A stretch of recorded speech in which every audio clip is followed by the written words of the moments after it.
ago, I chose to join the first group of KnockStars. There we go. And if you guys have not went through their program, you guys are wasting your money. You're wasting your time on the door because the little tips and tricks that they teach you will pay you back within a week. Pay me back to me in a week tenfold. So what we're going to do is I'm going to yell 2 clap. Everybody's going to clap twice and we're going to go boom. Okay? We all want to do it in sync. So ready? 2 clap! Boom! 2 clap! Boom! 2 clap! Boom! 2 clap! Boom! So anyway, guys don't sit down.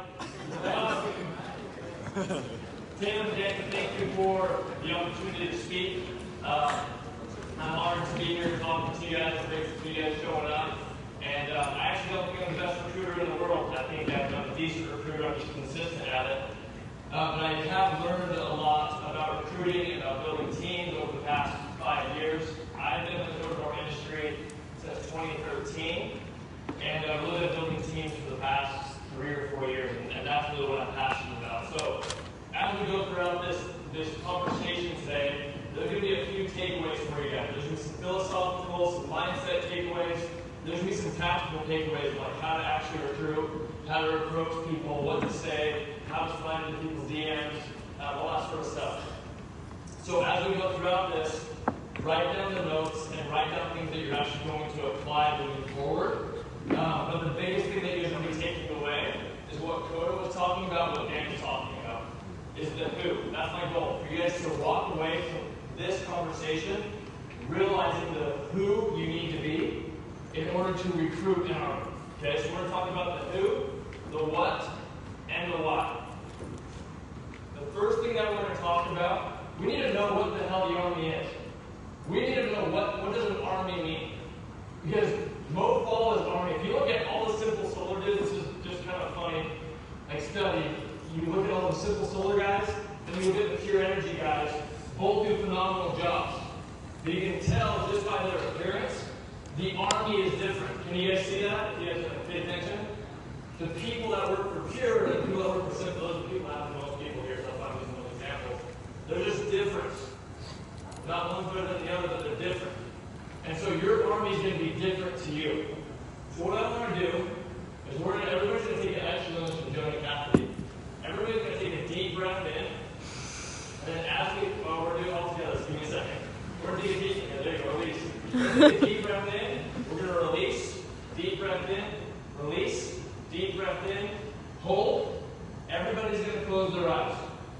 And I want you guys to start thinking about what that army looks like specifically.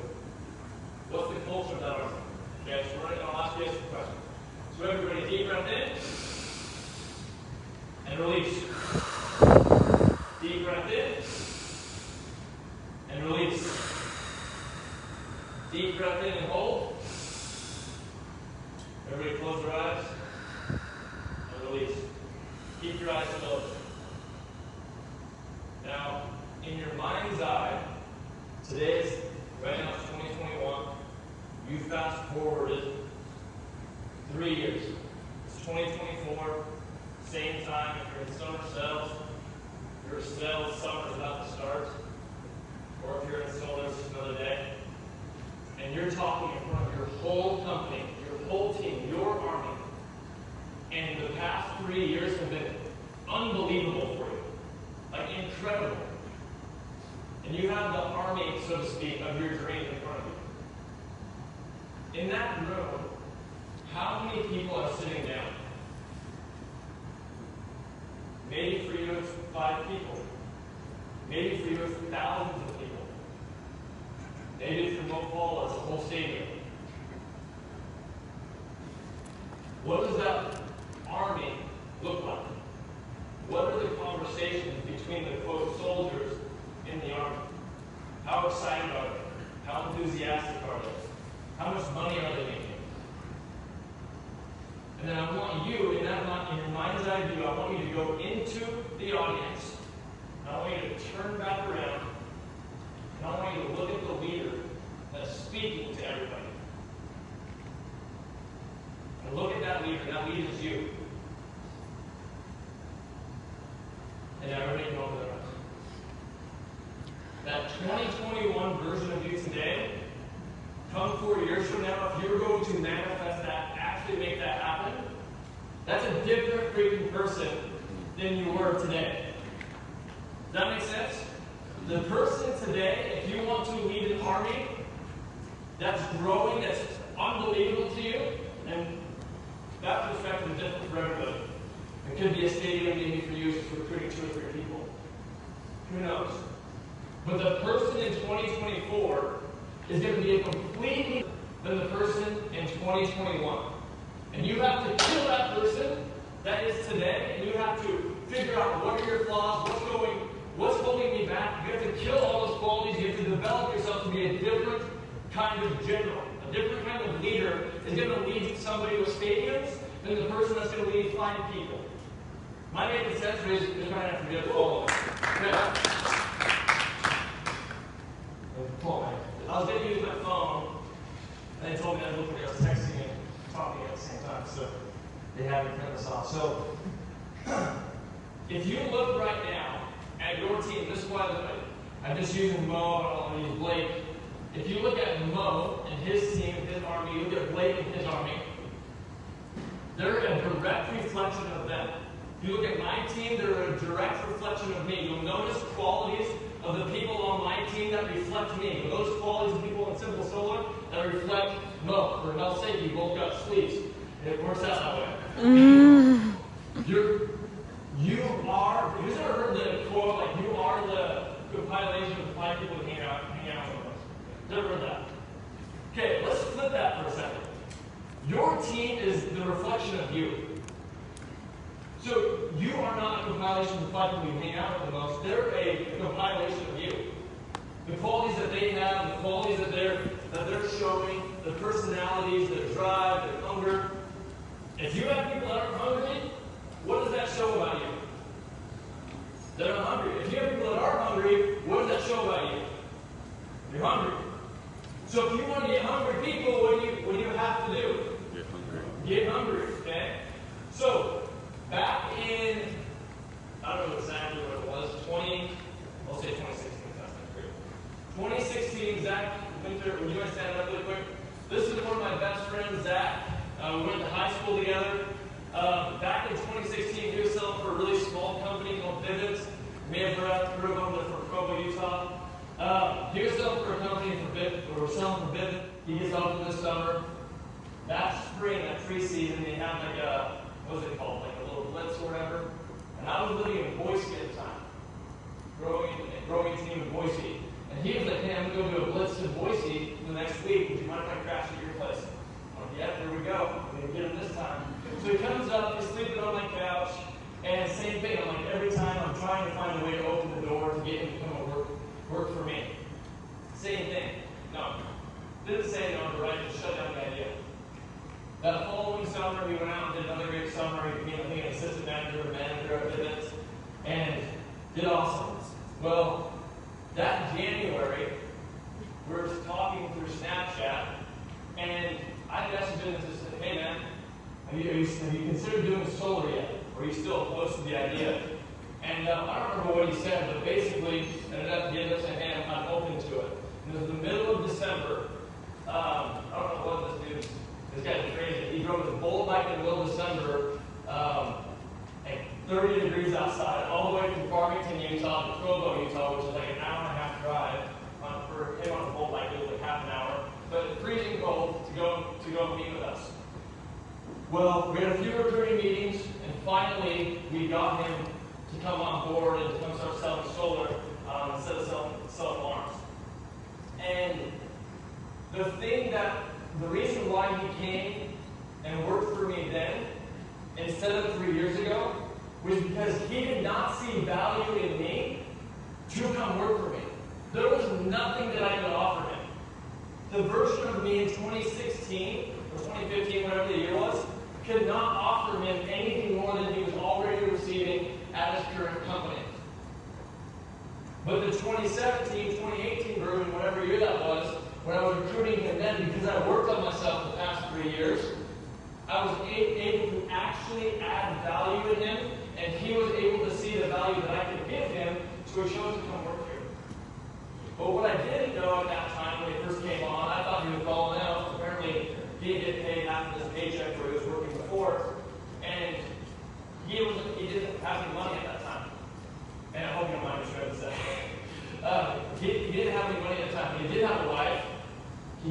mortgage. He did have like little fur babies that had to have dog food. And yet he didn't have the resources to go and take care of them. Luckily, he didn't tell me that, so he wasn't complaining, he didn't ask for asylum or anything like that. He just said, yeah, let's do this. And over the next 3 months, all I knew was this is the hardest worker in the room. But I matched his work ethic. We went out, we got 8 leads his first day in solar. We went and I went to his first close with him. We closed the deal, ended up canceling. That has to be frustrating when you're desperate for money. Well, anyway, he comes on and he starts crushing it. The deals start to come through, they start getting installed. And like 3 months later, he tells me, he's like, hey man, just so you know, I didn't have any money. And I was really trusting you to help me get through this. I'm like, thank God he didn't tell me, because I would have super nervous and cracking under pressure. But he didn't tell me, but I delivered for him. Because the version of me that I was at that point was there to serve the reps that chose to work for me 100%. If you are going to recruit people to work for your army, if you're going to recruit people to come and work for you, don't be the person that puts them in the field and says, stops them on the ass and says, give up. Deliver value so that they succeed or don't recruit at all. Be the leader. Woo!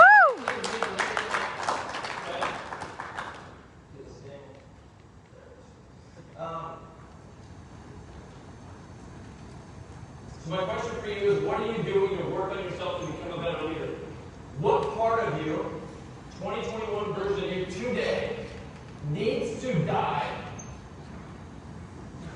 so that you can become the general of the army come 4 years from now? Because there's a big difference. If you truly want to grow a big team, there's a big difference from now and then.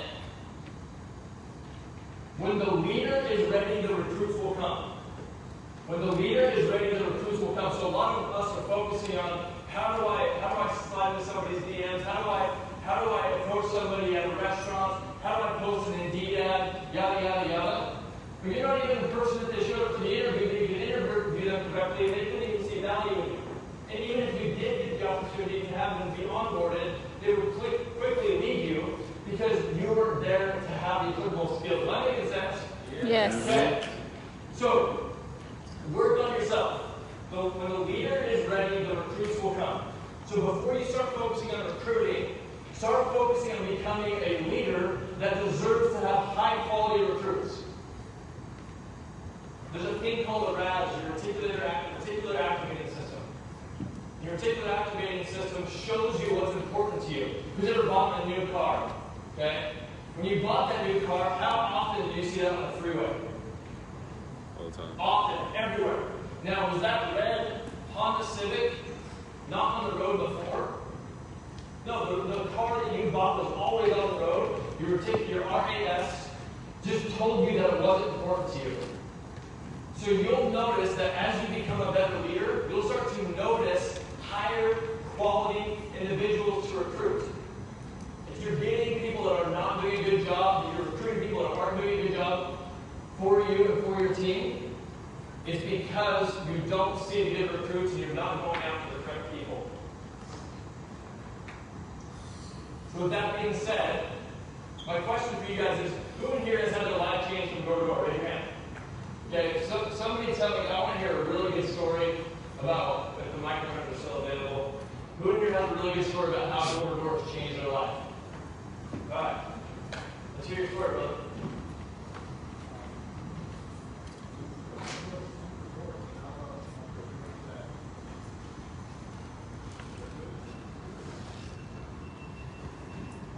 I grew up very poor. I came with a family from the South to the U.S. and there I didn't see any. There wasn't any, like, I think goals and dreams within my family. I think the furthest they've gone is one person in college, and the door-to-door industry just completely blew my mind when I joined in Vegas, and the amount of people that I've been able to impact, not just here in the U.S. within my team, but also in El Salvador, which has been tremendous. him a better life for myself too. Not struggle financially, where I don't have to live paycheck to paycheck, like a lot of us did at one point. And it's just the freedom. I'm able to control my own time. And I think that was super important. And I'm a mom's boy, so my mom is super important. Right now, she's going to be 50. I want to spend as much time with her as I can. And this industry has given me the opportunity. Woo!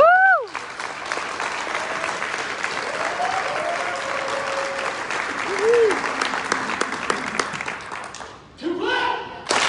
Woo! All right, one more. I'll hear one of those stories. Big checks guy. Yeah. What do you think of big checks?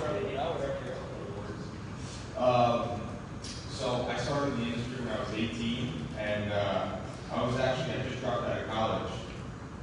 And so I went to my dad, and he wanted me to go back to college. And I'm like, listen, man, I can't sit in a room if you pay me $1 million a year. I'm going nuts. ADHD on my ass. So anyway, I ended up signing a contract with him saying that if I was on track to make $100,000 in the next year, I'd go back to school. So 11 months later, I found the door-to-door industry. I had a negative bank account. I had just kicked my buddy out of my apartment.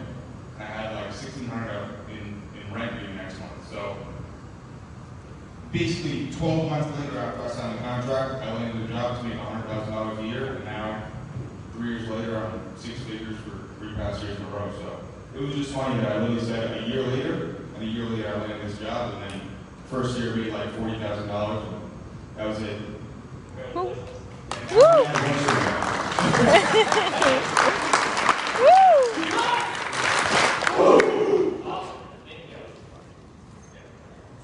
The reason why, in my opinion, why you should recruit, why we should recruit, is not because of the clout of looking at how great I am, looking about how awesome I am because I've recruited 30 people or 100 people, and who gives a shit.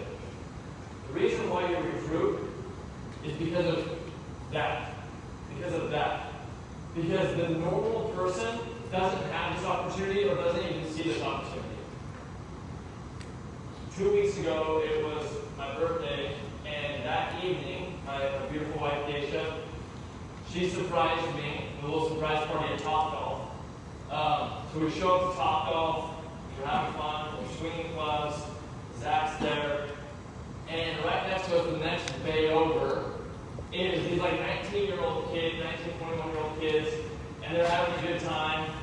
And as I'm swinging my club and having fun, all I can think about is I need to recruit them. And I don't, there's 6 of them, like, oh my god. 6 of them are those ready. I was like, how do I approach the conversation? So I start talking to them, just bull crapping with them, getting to know them a little bit. Ask them, hey, like, what do you do for work? Oh, that's really cool. You're unemployed. Sweet. This is going to be easy. So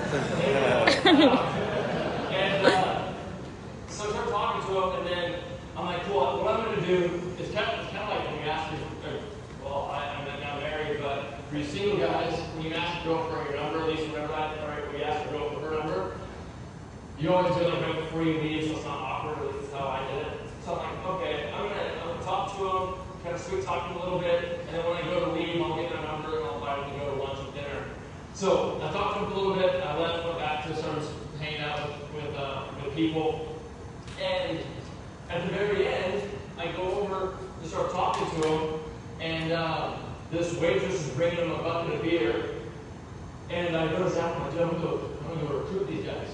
He's like, oh, dude, I'm way ahead of you, I just bought that bucket of beer. I'm too patient, and you just get after it. And so he buys me the bucket of beer, which is a really smooth move, I love that.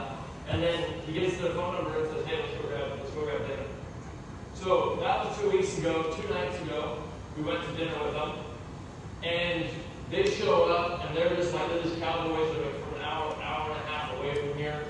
And they're just dressed like really, really well. And they start telling us about how nervous they were for our recruiting dinner and how they wanted to come off professional.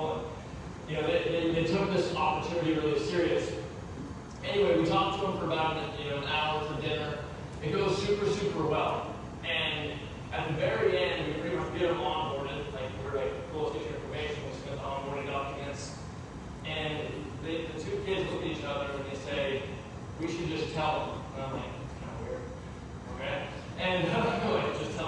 He's like, hey, Tavita, happy birthday, bro.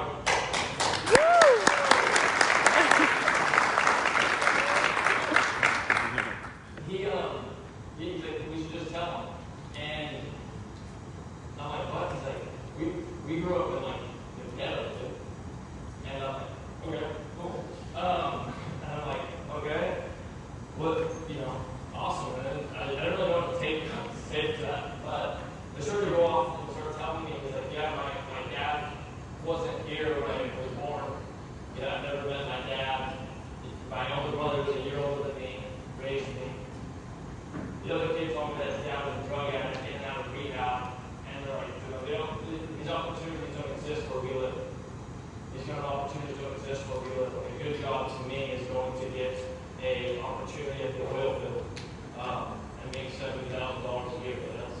That's like the ultimate. And so what's your holy cause? Why would you do this if this is so unfamiliar to you? I'm sure it's uncomfortable to hear about mission. You probably don't believe it a little bit, how much money you can make, the opportunity. Why are you choosing to come work here? They said, I just want my youngest, both of them are 19, because I shouldn't have bought them a bucket of beer. They never had to be here in Texas. So, they both just said, my holy cause is I want my siblings to believe in an opportunity that's bigger. I don't know the city, maybe so much more than it's about an hour southwest from here. Lincoln? No, it's more west than Lincoln. Doesn't matter. But I just want to prove to them that we can break free from poverty. We don't have to grow up in drugs. We can be the example for our family to break this. They start to tell us we're the first ones to ever graduate from high school in our families. I'm holy cow. I grew up in middle class and I don't have those struggles. And so for me to hear somebody that has that, I'm like, this is why I recruit. This is why we recruit, because we get opportunities to break out of poverty. There's no other business available that you don't have any capital and you have unlimited earning potential. It just doesn't exist. This is a unique opportunity. And so when you're recruiting, when you choose to pass somebody, when you choose to pass those 6 guys at Topgolf and not recruit them and not open your mouth, you don't know the gift that you could have given somebody. It's not about you making more money or me making more money or the company making more money. It's that you can change people's lives. And now when you choose to open your mouth, even if they say no, when some people do say yes, you know that when they come on board, you're going to save them from missing their mortgage payment. You're going to get them out of poverty. You're going to give them an opportunity that they've never had before. And it may seem like everybody here like this, all in my mind, like everybody does door-to-door. Way too many people in Texas do, at least.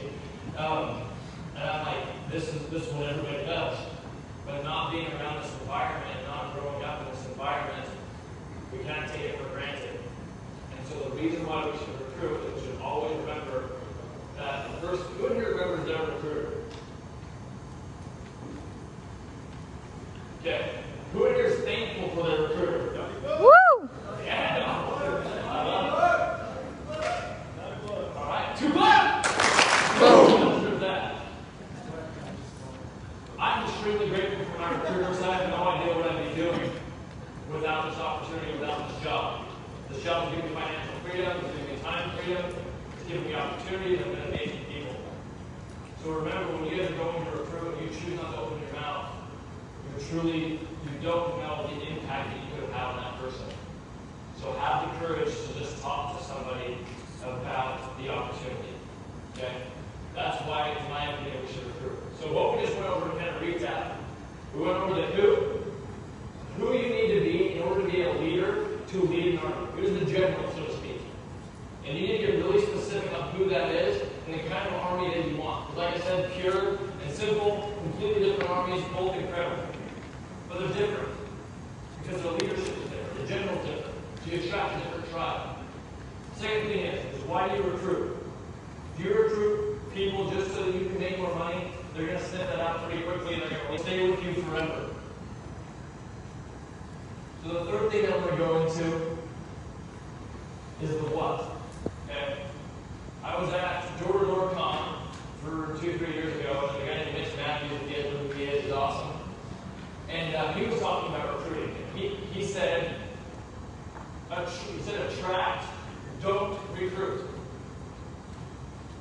attract, don't recruit. Those 3 words changed my life. They changed my whole paradigm of how I recruit. So my goal is I don't want to have, where's Ian? Ian went, oh, there he is. Ian went told me one time, I want an inbox, not an outbox. Who here wants to send 200 unsolicited recruiting messages a day trying to get a recruit? No, nobody wants to do that. Who in here wants 20 inboxes of people asking about your company and about what you guys get to offer them? Who wants that? Okay. So we want an inbox, we don't want an outbox. The inbox we want is people that are interested to come working here, working for you, and you don't really have to try that hard. Okay? So you have to attract people, you don't have to recruit. So what I'm going to talk to you guys about is how to build your brand. Specifically, I think the thing that I'm decent at, a lot more better at than I am, but I'm decent at building my brand on social media. That's what I'm okay at. And you have to be consistent at it. You have to constantly be putting yourself out there on social media if you want to use that as a platform to leverage to have yourself an inbox instead of an outbox. The first thing that I would recommend to you guys is to be vulnerable. The biggest thing that I see, who here knows somebody that they post that they have a Lamborghini, they post that they have all this money, their freaking ribs, they're shredded, who knows that? Anybody familiar with that? Okay, if you don't have that, if you don't have a Lamborghini, you don't have a six-pack, you don't have the money, you don't have the hot dude, the hot girl, how does that make you feel when you see somebody with a Lamborghini, six-pack abs, Castro, like Jake Paul, for example? You see somebody like that, do you feel empowered? Or do you feel a little bit inside like, damn, I'm not good enough? Who in here feels like I'm not good enough when they see that? That's how I feel. Right? Okay, 4 people. Yeah. Well, 50 you guys, ego. So, most people don't connect when all you do is flex on people. Dude, I'm so cool. I made $2 million this year. I have a brand new Ferrari. I got 20 hot girls in my backyard right now. Like, nobody cares. Nobody gives a shit. All you're going to do is you're going to make them feel lesser than you. The way that you get an inbox and the way that you build a brand is that you be vulnerable and you relate and you connect with them. That's how you recruit people. Is you stop trying to flex, you stop trying to show that you're better than somebody else, and you start helping you. I'd rather be relatable than credible. I'd rather be relatable than credible. I'm going to give you guys an example, okay? Back in November, I believe, I was selling solar in Utah. That's where our biggest bulk of volume was coming from, was in Utah. And all of a sudden, net metering changed. I get like this 7 people sending me articles about the net metering change in Utah. And I was doing my heart just dropped from here to like the bottom of my stomach. And I was like, oh shit, there goes our whole business. That's sweet. And I didn't know what to do. So that next morning, we're filming the solution, and we decided, hey, we're going to take all of our Utah team to Boise on a blitz for 15 days or something, I remember. In those 15 days, on the back end, our corporate office, and we're going to find a solution so that we can sell in Utah. That 15 is just going to buy us 15 days while that happens. Well, 15 days go by or whatever, we go sell some solar up in Boise. Come back, we thought we had all these batteries. There's a company called Sonnen. We had these Sonnen batteries, we were stoked, we had all of the proposals told, we're ready to rock and roll, like, oh, we're going to go back and crush it. We're getting ready to go and present to everybody about how it's going to work with the batteries, how to pitch it, how to present it. Sorry, Taylor. And literally, like 30 minutes before we go into the meeting, we get a call from our president of operations. He says, hey, we're not ready, we probably won't be ready for another 6 weeks on these batteries. I'm like, well, what are we going to do? I don't know another solution. Well, I went to that meeting and I basically fucked up this, I fucked up the whole meeting. And over the last 3 months, because of my lack of leadership, I've chosen, I've had 75 reps leave our company over the past 3-4 months.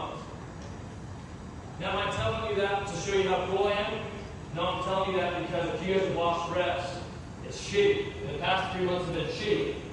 And it hasn't been fun. And it hasn't been driving around Lamborghinis, throwing hundreds out the windows.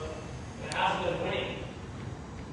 But what it has been for me, although I didn't see it, there's been a lot of days that I'm just going to quit, just go get a low red line to sell bills, and never recruit silver gains. This sucks.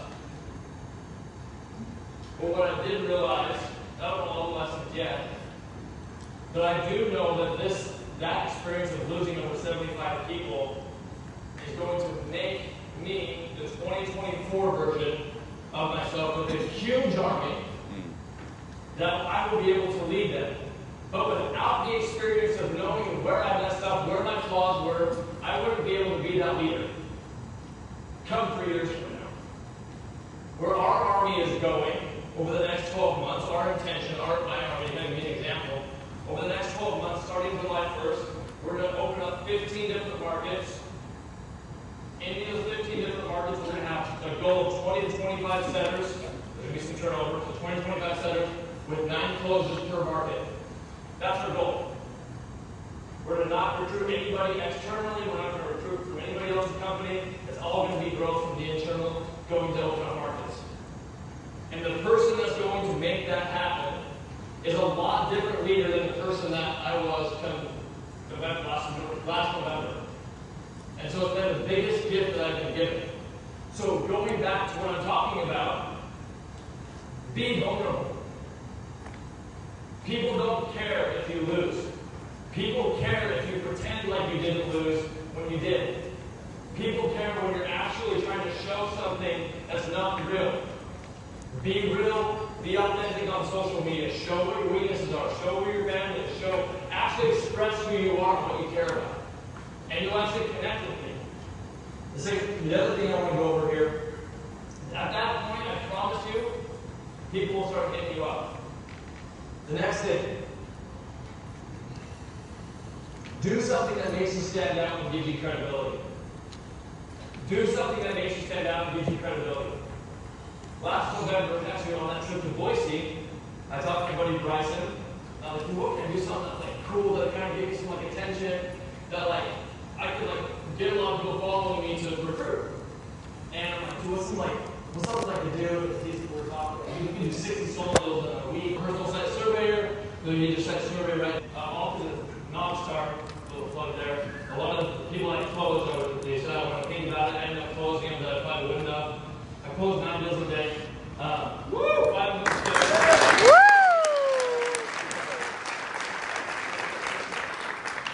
5 of the 9 ranges I'll do the workouts so if you're curious. But everybody talks about how many they close, and never talk about how many they close. When I close, it doesn't matter. Now, I ended up finding out that I'm like, dude, this was awesome. It's actually really easy to close 9 deals in a day. It's really hard to get the appointments, more the logistics thing. I ended up realizing that I had mentioned that, hey, did somebody else close 17 deals in a day? No, not me, especially. So I didn't do anything. That's after. But what did happen was I did get a lot of credibility because of that. I had a few people reaching out and said, hey, come to Texas and beat my top dude. I'm like, no way. He has too big. I can't beat him. But what that happened was I got a lot of credibility from that, and I got a lot of eyeballs on my social media. My views per story went from like 400 people per story to like 1,000 people per story, like overnight. Because people didn't believe that I did it, they started watching it, and I started getting a lot of traction on social media. So to give you another example, who do you know Drew Hansen? So it's for Greenex. Yeah, he went and sold 1,500 pest control accounts last summer. 1,500. That's a lot of freaking pest control. People were talking about 1,000 2 years ago. This dude does 1,500. I don't understand pest control, but the revenue per account is really high too. He did something incredible, and then once he got back from the summer, he recruited 90 dudes to go sell pest control that following summer with him. And I promise you, it has nothing to do with how good of a recruiter he was. It's because he did something to give himself credibility. So if you want people to work for you, why would they work for you if you have no credibility? If you're not the leader leader that they can follow to get them where they need to go, it won't work for you. So a good way to get traction is do something that gives you credibility on social media. Does that make sense? Yeah. Woo. Let's see here.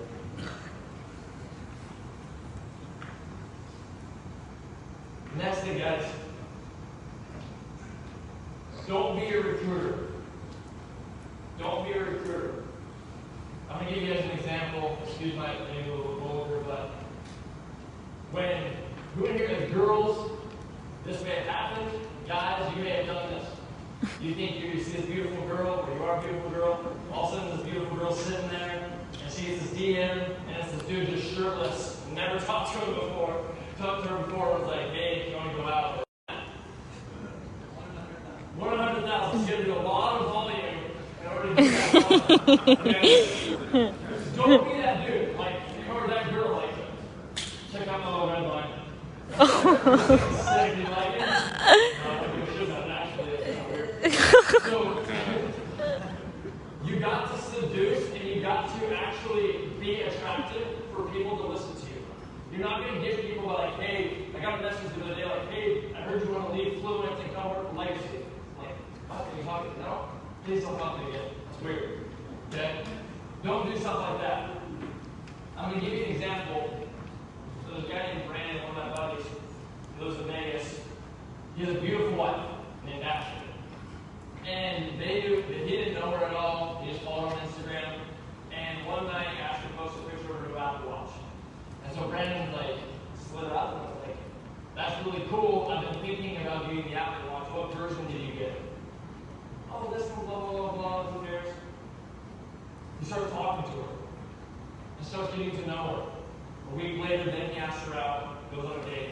He then tells me he hates Apple Watches. That's how we should be recruiting.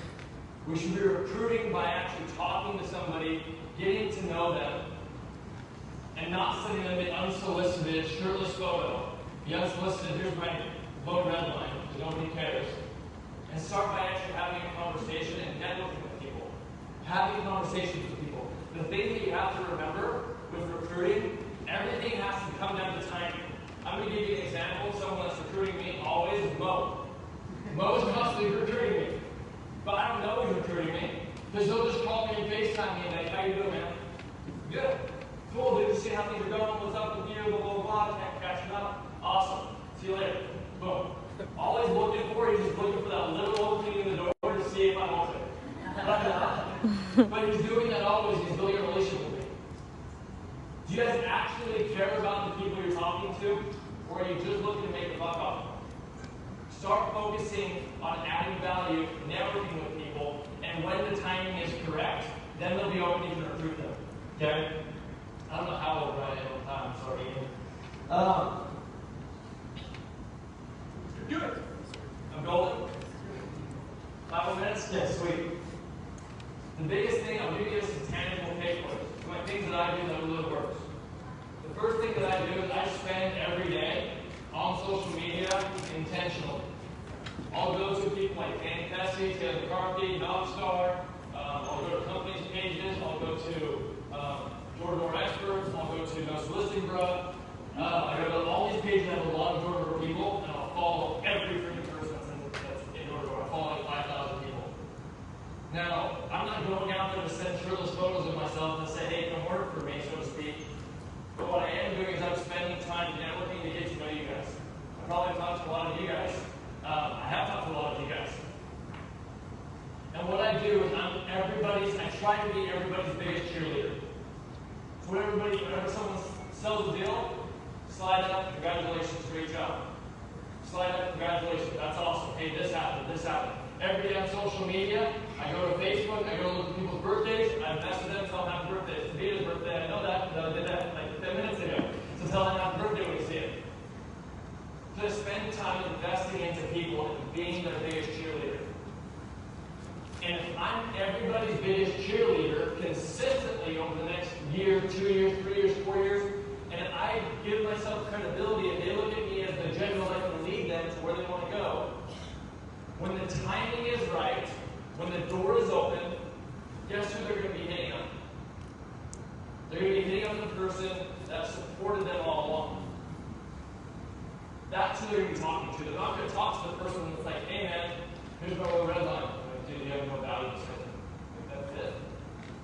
you got.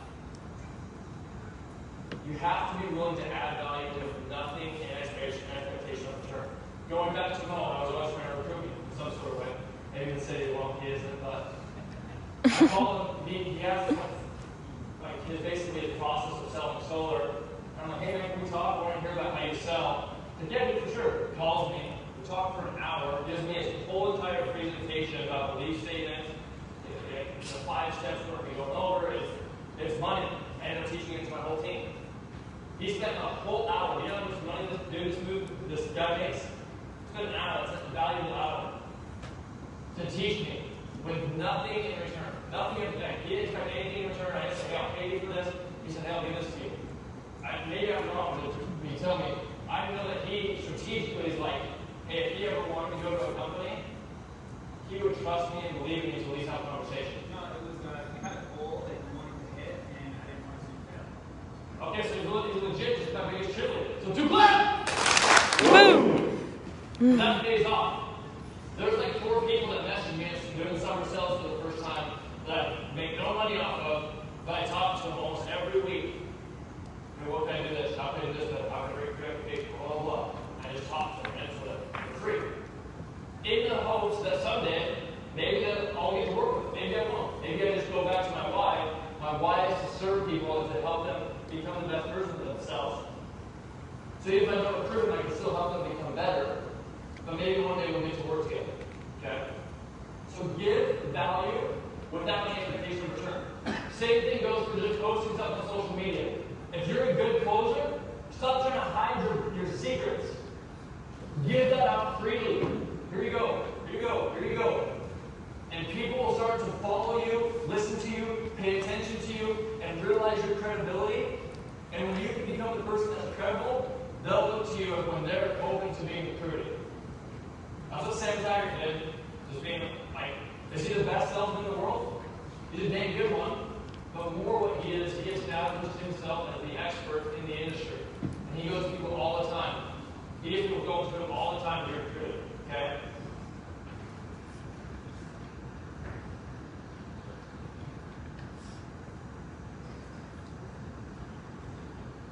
Last thing. Be consistent with your messaging on social media. Be consistent with your messaging. I'm going to use Blake as an example. Blake, if you follow him, all he talks about is if you want to be the best salesperson, you have to have the best trainer. He's building himself credible. 1, he sells a lot, so people believe him. But 2, he's saying, hey, I'm not just the best closer, I'm the best seller, I'm the best trainer. Don't work for me. If you want to be the best closer, don't work for me, so I'm the best trainer. How do you feel about recruiting that? Okay, there you go. So, his message and his branding is consistent. If you want to be the best salesperson, you have to work with the best trainer. He's telling basically the whole social media that he's the best trainer, and it's working. So figure out what's unique to you. Figure out your value proposition for people, and use that consistently. Don't ask people to work for you. Add value, add value, add value, have conversations, network, and if the timing is right, just like the timing wasn't right for Zach 4 years ago, the timing was right 2 years ago. So just because someone tells you no today, they're not open now, doesn't mean that they'll never be open. So don't ever